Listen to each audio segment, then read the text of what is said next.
Welcome back नाज़रीन। आप देख रहे हैं प्रोग्राम खेत खलियान और आज के प्रोग्राम बात कर रहे हैं कि फ़िशरी पे बात कर रहे हैं। प्रोग्राम में ब्रेक पे जाने से पहले बड़ी इंटरेस्टिंग बात हो रही थी कि नौजवान किस तरह से अपना बिज़नेस एज अ बिज़नेस इसको शुरू कर सकते हैं।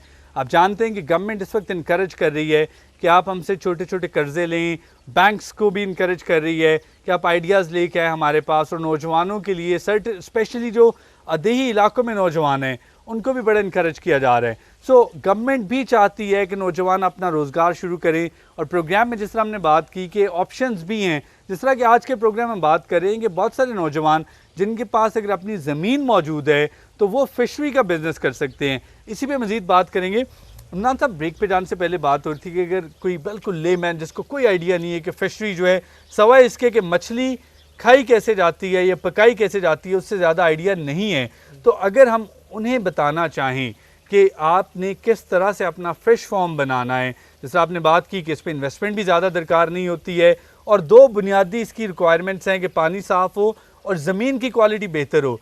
यानी पानी ऐसा हो जो ड्रिंकिंग वाटर की इक्विवेलेंट क्वालिटी का, और ज़मीन की क्वालिटी ऐसी हो कि जिसके अंदर सेम नहीं हो, जिसके अंदर पानी बिल्कुल नीचे ज़मीन में नहीं चला जाता हो, रेतली नहीं हो। सो इसके अलावा क्या करना होगा? एक फार्म अगर पॉन्ड बनाना है तो एक किस तरह से वो पॉन्ड जो है बनाया जा सकता है? सर, इसको फ़िश फार्मिंग को स्टार्ट करने के लिए सबसे पहला जो स्टेप है ना, वो पॉन्ड को बनाने का है। ठीक, कि पॉन्ड इसका साइज़ क्या होना चाहिए, फ़िश फार्म का जो साइज़ है मिनिमम कितना होना चाहिए। सही, ठीक है। तो इसके लिए जो जनरली रिकमेंडेड है वो ये है कि 10 एकड़ तक जो ज़मीन है वो बहुत ही प्रॉफिटेबल है। ठीक है। और इसके साथ 1 एकड़ का जो तालाब है प्रोडक्शन के लिए ये बनाए जाते हैं। ठीक। और इसकी गहराई जो है, जो टोटल जो डेप्थ है वो 6 से 7 फुट होती है।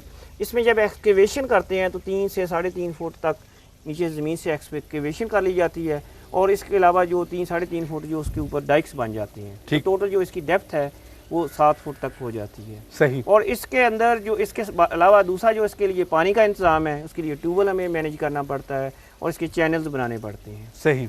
और इसके जब तालाब बन जाए और ट्यूबवेल बन जाए तो उसके बाद सबसे पहला जो स्टेप है कि इसकी बॉटम में हम ऑर्गेनिक मैन्योर जो है वो खिला दे देते हैं। ठीक। और इसको पानी से फिल कर देते हैं। तो फिल करने और इसमें एक चीज़ मैं थोड़ी सी रह गया था कि जब भी फ़िश फार्म बनाया जाता है तो इसका जो 1/10 है, 10वां हिस्सा जो है वो नर्सरी पॉन्ड के लिए डिक्लेयर कर दिया जाता है, ताकि जब आप छोटा बच्चा हो उसको लेके अपनी नर्सरी पैदा कर सकें, आपको बड़ा बच्चा खरीदने की ज़रूरत ना है, उस पर इन्वेस्टमेंट ज़्यादा हो जाती है। अगर फ़र्ज़ करें कि आपने 10 एकड़ का बनाना है तो उसमें 1 एकड़ जो है वो नर्सरी पॉन्ड के तौर पर डिक्लेयर कर दिया जाता है।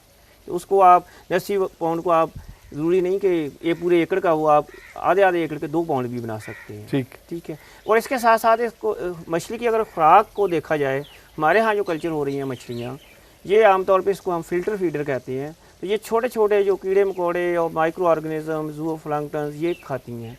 तो हमारा पहला जो मकसद बुनियादी होता है वो पानी में मछली की कुदरती खुराक को पैदा करना होता है। ठीक। तो कुदरती खुराक को पैदा करने के लिए जैसे दूसरी फसलों में ज़रूरी है फर्टिलाइज़र्स हैं, गोबर्स हैं, तो हम पानी में फर्टिलाइज़र जिसमें नाइट्रोजन, फास्फोरस वाली फर्टिलाइज़र और इसके साथ साथ ऑर्गेनिक मैन्योर जो गोबर है और ये सारी चीज़ें डालते हैं ताकि पानी का जो कलर है, रंग है और इसके अंदर मैक्सिमम कुदरती खुराक पैदा हो सके। ठीक। इसका अंदाज़ा एक आम जो ज़िम्मेदार है वो इस तरीके से लगा सकता है कि अगर हम अपना पानी का ये हाथ डिप करें तो अगर यहाँ तक जाते हुए ये आपको नज़र आ रहा है तो ये ठीक है, और अगर इससे ज़्यादा भी आप गए थे नज़र आ रहा है तो इस अभी कम है प्रोडक्शन। ठीक है। आम जो लेमैन है वैसे आम तौर पे कहा है 30 से 35 सेंटीमीटर की डेप्थ होती है, जिसको हम इसको लाइट पेनिट्रेशन कहते हैं अपनी लैंग्वेज में। ठीक है। और अगर इससे जल्दी नज़र आना बंद हो गया तो इसका मतलब आपका पानी ज़्यादा हो गया है, ओवर सैचुरेट हो गया, तो उसको हमें पानी ज़्यादा डाल के इसको ख़त्म करना पड़ेगा ताकि वो मछली उसमें मर ना सके। ठीक। इसके बाद हमें होता है कि जब ये थोड़ी सी मछली बड़ी होती है, अगर हम हाई स्टॉकिंग डेंसिटी पे आते हैं तो हमें साथ साथ जो मसनूई खुराक है वो इस्तेमाल करनी पड़ती है ताकि हम मैक्सिमम उससे प्रोडक्शन ले सकें। तो मसनूई खुराक जो है वो हमें अपने जो मौजूद इंग्रेडिएंट्स होते हैं इन्हीं को हम मिक्स करके, जो हमारे एक्सपर्ट हैं जिन्होंने मुख्तलिफ़ किस्म के फार्मूले बनाए होते हैं मुख्तलिफ़ साइज़ की मछलियों के लिए, मुख्तलिफ़ किस्म की मछलियों के लिए, वो उनसे मिल जाते हैं, हमारे पास मौजूद हैं, आप उसके ले सकते हैं। ठीक है। और फीड खुद भी बना सकते हैं छोटे मोटे यूनिट लगा के, और मछली भी अभी इंशाल्लाह अवेलेबल। ठीक। सो ये एक प्रोसेस है जो कि बहुत कॉम्प्लिकेटेड प्रोसेस नहीं है। नाज़रीन, आपने जिस तरह से देखा कि सारी वो चीज़ें हैं जो हमारे गांव में इजीली अवेलेबल होती हैं। अगर आपने पॉन्ड को एक्सकोवेट करना है, यानी उसमें गड़ा खोदना है, भले आप 1 एकड़ का पॉन्ड बना रहे हैं, 2 एकड़ का बना रहे हैं, 1 एकड़ से कम बना रहे हैं, तो ये सारी मशीनरी आपके पास बड़ी इजीली अवेलेबल होती है। उसके बाद अगर आपने उसके ऊपर जो है उसके जो किनारे बनाने हैं, उसके लिए भी बड़ी इजीली लेबर अवेलेबल होती है। ट्यूबवेल भी गांव में बड़ा इजीली अवेलेबल होता है। तो ये सारी वो फैसिलिटीज़ हैं जो कि ऑलरेडी हमारे पास अवेलेबल होती हैं। All we have to do, इनको चैनल करने की ज़रूरत है।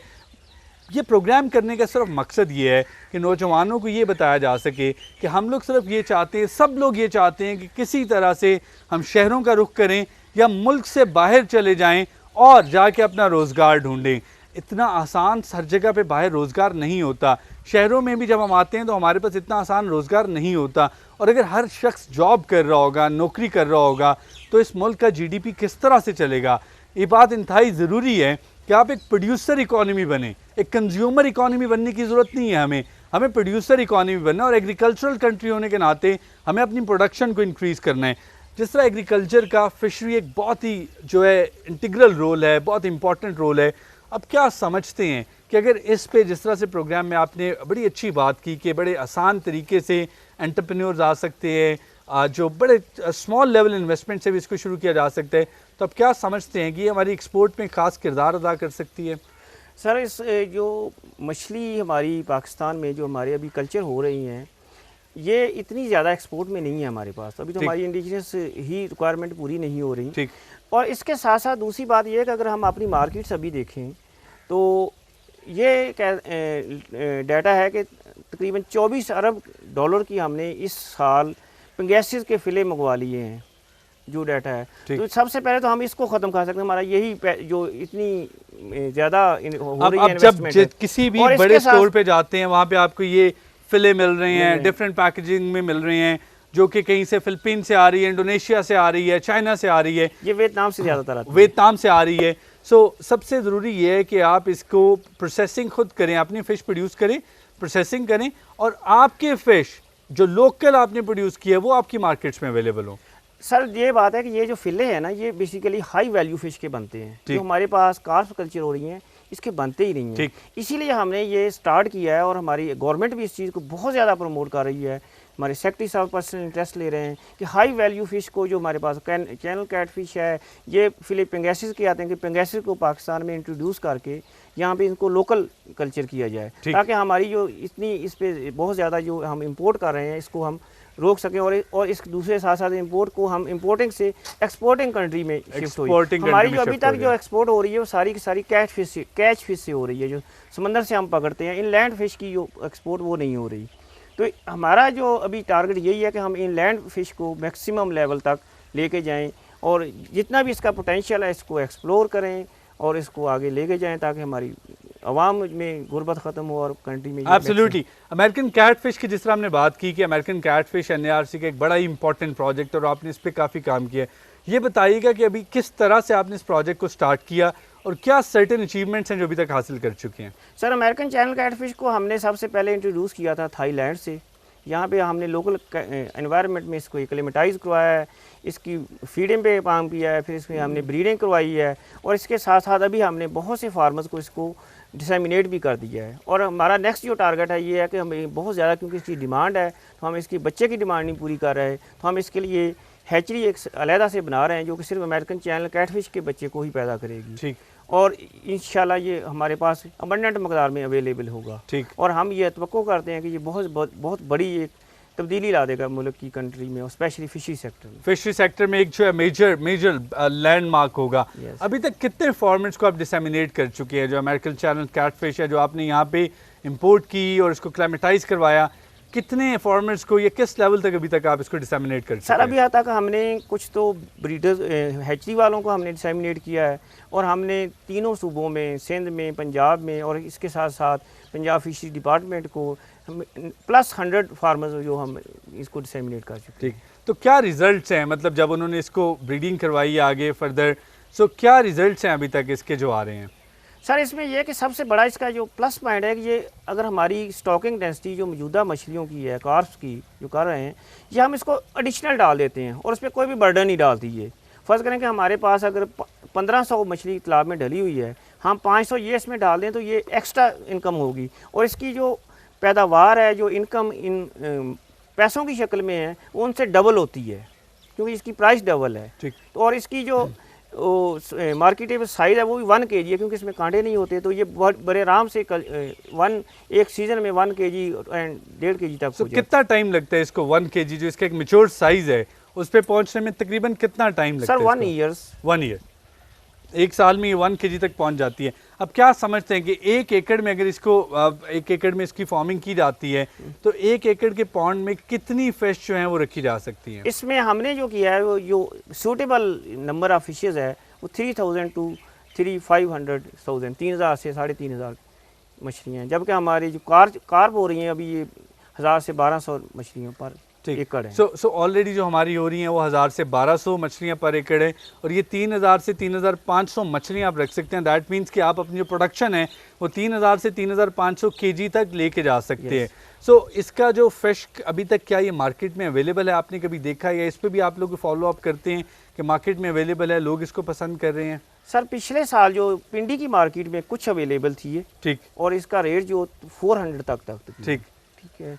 तो क्योंकि हमने अभी लोकल यहाँ पे दी है तो ये हमने मार्केट को देखा है, बल्कि हमने फार्मर से भी कोई बैकअप हमें फार्मर से मिलता रहता है कि जी इनका रेट क्या लगा है, अब कब रेट ज़्यादा लगता है, कितनी इसकी डिमांड है, तो हम अपने फार्मर से इसको का जो बैकअप लेते रहते हैं। तो पिंडी की मार्केट में बहुत ज़्यादा इसकी वो डिमांड है और अभी तक हमारे जितने भी कंज्यूमर्स हैं, और दूसरा इसमें यह कि हम इसको लाइव कर सकते हैं, सेल कर सकते हैं। ठीक, जैसे हमारे पास ये रेस वेज वगैरह में या इसमें सर्कुलर टैंक्स में रख के तो लाइव इसको कर सकते हैं, उससे मज़ीद फार्मर्स का जो मुनाफा है वो बढ़ ये जाता है। फिश ऐसी है कि जो बाज़ दफ़ा हम बाज़ बड़े स्टोर्स पे देखते हैं कि अल्ट्रा लाइव फिश पड़ी होती है, तो अमेरिकन चैनल कैटफिश जो है वो बिल्कुल आप अल्ट्रा लाइव के तौर पे भी इसको सेल कर सकते हैं।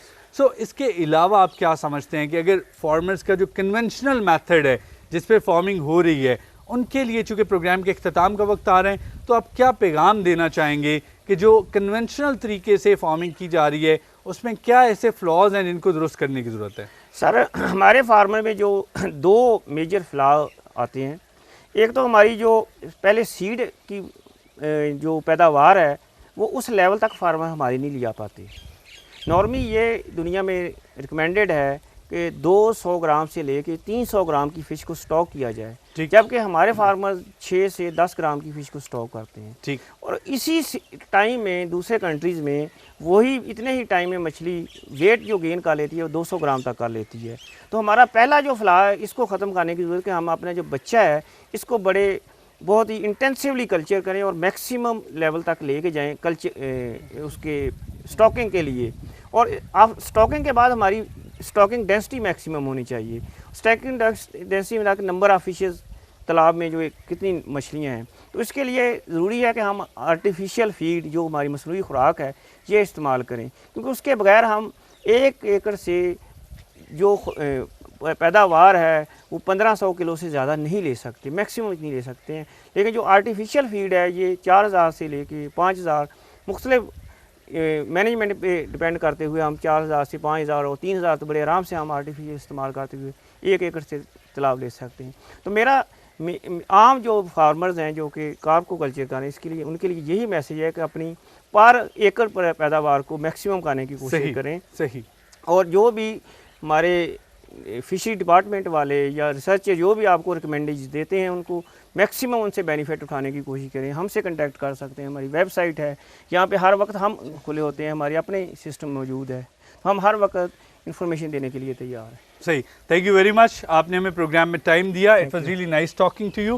नाज़रीन, आपने आज का प्रोग्राम देखा, उम्मीद है आपको आज का प्रोग्राम पसंद आया होगा। प्रोग्राम में हमने बात की कि किस तरह से पाकिस्तान में फ़िशरी का पोटेंशियल है, फ़िश फार्मिंग की जा सकती है। ये बात इंतहाई ज़रूरी है कि पाकिस्तान एक एग्रीकल्चरल कंट्री होने के बावजूद जहाँ पे समुंदर भी है, ढेर सारे हर सूबे से दरिया गुजरते हैं, मैं कहूँगा हर ज़िले से तकरीबन यहाँ पे दरिया गुजर रहे, उसके बावजूद हमारे यहाँ जो फ़िशरी है वो उस तरह से हौसला अफजा तरीके से नहीं हो रही जिस तरह से होनी चाहिए, और नतीजतन हम ढेर सारी फ़िश जो है वो इंपोर्ट कर रहे हैं और बहुत सारे डॉलर ड्रेन हो के पाकिस्तान से बाहर जा रहे हैं। डॉलर डिवैल्यू हो रहा है। हमें करने की ये ज़रूरत है कि ना सिर्फ ये कि हम अपनी जो इंपोर्ट की जो ज़रूरत है वो कम करें, बल्कि हम एक्सपोर्टिंग कंट्री में हम एक्सपोर्ट करना शुरू करें। हम इतने फ़िश प्रोड्यूस करेंगे, एक्सपोर्ट करें। उसके साथ साथ हमारे जो नौजवान भाई हैं जो इस वक्त प्रोग्राम देख रहे हैं, एक बहुत बड़ा अलमिया ये है कि हम इतनी जो हमारी अब 65% के करीब नौजवान आबादी है वो क्या करेगी। सारे के सारे लोग जॉब कर नहीं सकते हैं, तो आखिर ऐसे कौन से बिजनेस होंगे जो वो कर सकते हैं। आई टेल यू कि एग्रीकल्चर और एग्रीकल्चरल जितने भी उसके फर्दर सेक्टर्स हैं उनसे ज़्यादा बेहतर कोई प्रॉफिटेबल बिजनेस नहीं हो सकता, कोई सेटिस्फाइंग बिजनेस नहीं हो सकता, और इससे ज़्यादा बेहतर कंट्री की सर्विस किसी और बिजनेस में हो नहीं सकती। सो आपने आज का प्रोग्राम देखा। अगर इसके बारे में आप मज़ीद जानना चाहते हैं कि अगर आप अपना कोई फ़िश फार्म बनाना चाहते हैं या आपके पास ऑलरेडी कोई फ़िश फार्म है और आप इसके बारे में जानना चाहते हैं, तो आप हमें सोमवार से बरोज़ जुमा सुबह 8 से शाम 4 बजे तक, हमारा नंबर है 0800-844-20, इस पर मुफ्त कॉल कर सकते हैं और आप अपना कोई भी इससे मुतालिक सवाल कर सकते हैं। इसके साथ साथ आप ख़त के ज़रिए भी हमारे प्रोग्राम में शिरकत कर सकते हैं। ख़त लिखने के लिए हमारा पता है ABC NARC park road Islamabad. अगले प्रोग्राम तक अपने होस्ट मोहसिन कमर को इजाज़त दीजिए। अल्लाह हाफिज़।